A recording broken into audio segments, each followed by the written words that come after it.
right, welcome to the Sci-Fi Express Lane. Science fiction pioneer, filmmaker, writer Jeff Carroll here. And today's topic is like utopia, right? So utopia, is it possible? So I do a lot of talking in general. I'm a school teacher, so I talk all day. And when I do my panels, I'm talking to other science fiction creators and even with my friends and family, right? So I have a circle of real deep thinking friends, and I think that's what draws us together. So shout out to my boy Bilal, Stans, even my wife, got a couple other female friends that, you know, from time to time we'll just speculate about things. And one of the things we were speculating about became real interesting was utopias. And, you know, is it possible? Is it a realistic goal? What is it? You know, and I will say that as a self-proclaimed Pan-Africanist, Hotep, Black revolutionary, woke, conscious, whatever the heck you want to call me, person, right? I'll wear all those titles. Bring it. You know, you can even be using them derogatorily, okay? I believe that we had a utopian world prior to the European and Hyksos invasions, you know, the Romans invasions into the Nile Valley civilization. And I would say that might have existed before, for, you know, thousands of years. I'll say, you know, maybe 3,000, 4,000 recorded years. But I'm not going to limit my utopian ideas to just Nile Valley. Nile Valley stands as the top because it's got a lot of years and it's a big civilization. But I will say that there's pockets of utopias that have also existed. I'll say the Aboriginal Australians, they had a utopia, right? Carib and Taino, they had a utopia. This was not even hundreds of years, I mean thousands of years ago. This is hundreds of years. Prior to Columbus, yo, they was living in a utopia in Hispaniola, right? Indigenous Americans, they got recorded years of utopian type lifestyle, right? People want to hate on the Mayans and say that they sacrifice. I think those are misinterpreted. I think that human sacrificing is misinterpreted, all right? Because it wasn't American jails where you have death sentences every other week, you know, thousands of people, economies run off of jails. You can't compare the two. It's just too far. You know, you have European cultures with torture device museums because they had so many. You can't compare. I will also say that prior to the Arab and Turks and Berbers invasions of West Africa, they had utopian type lifestyles. So I'll say this. That's me as a Hotep. That's my premise. That's my answer to the question. Let's go deeper, right? So what the heck is a utopia? What is a utopia? You telling me that's not possible. I'm telling you that it's already existed and it is possible. Might even be some utopias around now, right? But what is a utopia, right? Okay, so to me, a utopia first, no human is born criminal or good, right? All of that is a learned behavior. So how do you learn to be quote unquote good? Let's say productive to the earth, productive to your body, and productive to the people around you, all right? So doing harm to them in any shape, form, or fashion is not really productive. Doing harm to yourself is not productive. So all the things that we consider good and bad fall in the lines of productive and counterproductive, right? And then the neutral stuff is just non-productive. It don't hurt nobody, it don't help nobody, okay? It's like eating popcorn with no butter and salt on it. So let's say, what is a utopian world? So one, we already know that we're going to put this myth out that evil is born. We're going to put this myth out that good is born. We're going to say that good and evil, bad and good, are both groomed and raised. So now, a utopian society would be a society that has a culture that knows how to groom people to be productive. In and itself is productive. Now, does that mean they don't have people that don't think of, or let's say not think to do things that are counterproductive? No, it's saying that they groom them and they are successful at it, right? We're not talking Christianity, shoot. We're not talking Islam, because those aren't as successful as what we would consider a utopian society. And I'll say it, Aborigines, they ain't running around the world destroying people, conquering people. You understand? Tainos and Carib Indians. And then if you want to see, you know, one of these great societies that didn't do things like that, you know, I'm not even going to go to West Africa, because people will mix those years up in with the Arab years. And if you go back to, man, before the Berbers came around, maybe 500 AD, right? Might even be a little, have to go a little earlier than that, because they've been in West Africa for a while. But there's still recordings of those things.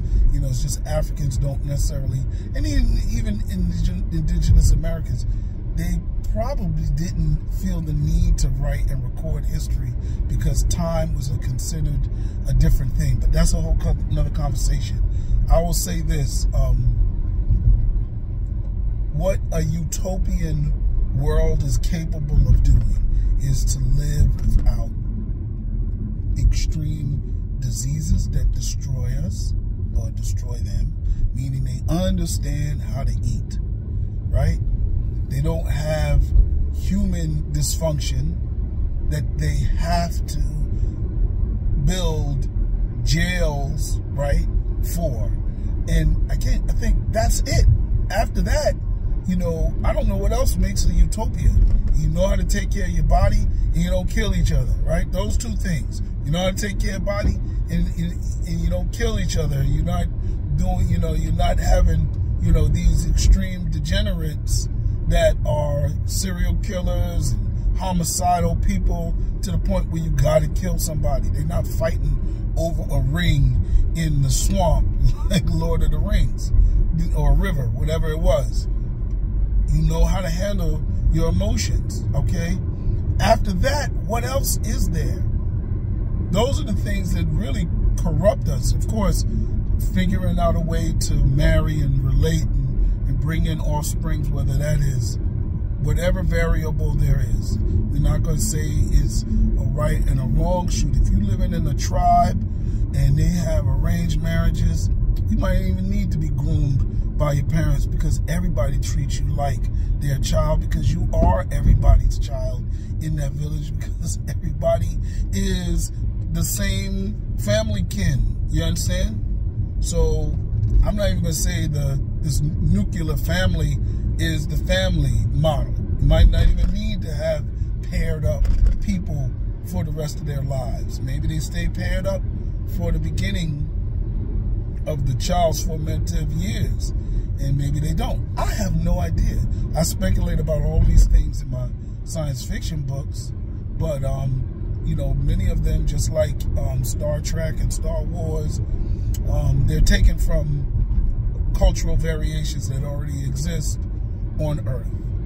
So that's it. That's what a utopian is. So now, once we define what a utopian is, I can prove that, or can show you how they've existed throughout time, and how they have, they may exist now, and then most importantly, how is it capable of happening again, right? So part of the utopia is possible thing is like, do we accept the dysfunction in humanity, right? Do we feel that we can continue to achieve and eliminate the dysfunction in our humanity? That's the bigger question. Can we work towards what quote unquote perfection is? Or should we just accept imperfection and say that this is the best that humans can be? You remember that movie, Lord of the Flies, where it tried to make an argument that humans were innately degenerate, innately barbaric, and, you know, these kids in their very early formative years crashed on a planet, an island in the South Pacific, and they went and turned savage on each other. They killed the fat kid, and they just became savage. And by the time they was rescued, they were unrecognizable. And these were, quote unquote, the civilized kids that came from top schools in Europe, in England, and they crashed. And by the time they picked them up, they was wearing loincloths and animal skins, and they looked what Europeans call primitive, right? And the more you think about that movie, the more racist it is. But the wild thing is the internet is, you know how they always say the internet is undefeated? They knew about this. This is the story that inspired that story. So now we can see the propaganda clearly. The story of I think it was 10 kids that were in a boat wreck in the South Pacific. I think they were there months, maybe not even years, without the older person who was their leader, right? They were found. Did they degenericize? I don't know if that's a word, but did they become degenerates? Oh my God. No. Guess what they did? They became high-level humans. And they didn't even come from the greatest schools. And this is a real story, right? So the argument that we are innately barbaric, right, that we have to accept human dysfunction is propaganda. Maybe it's environmental, like my wife says, well, maybe in certain environments, it makes you become more hostile. Okay, I'll accept that. Then our utopian society will deem certain areas on the planet due to environment inhabitable. We need to live in areas, we will learn that. We don't live everywhere now because we just can't, you know, but there's certain areas on the planet that just cannot sustain human life. And if there are places that corrupt human nature and we can't figure out a way to live there without getting corrupt, then we shouldn't live there. That's not a big deal. That's not a big deal. If the environment is so harsh that we can't live there, then we shouldn't live there. How hard is that? There's enough parts of the earth that we can live at, that the quote-unquote peoples that are peaceful come from. Let's live there. So anyway, I just wanted to put that out because I believe that this is an important conversation for us to have. Yeah, join in. Hit me. Like, subscribe, share, and comment. Matter of fact, comment, share, subscribe, and then like. How about I say that backwards? But yeah, let me hear from you. I think utopias are possible, and I think we should work towards gradually improving human beings' behavior to become less and less dysfunctional. to the point where we don't even have a word for jails.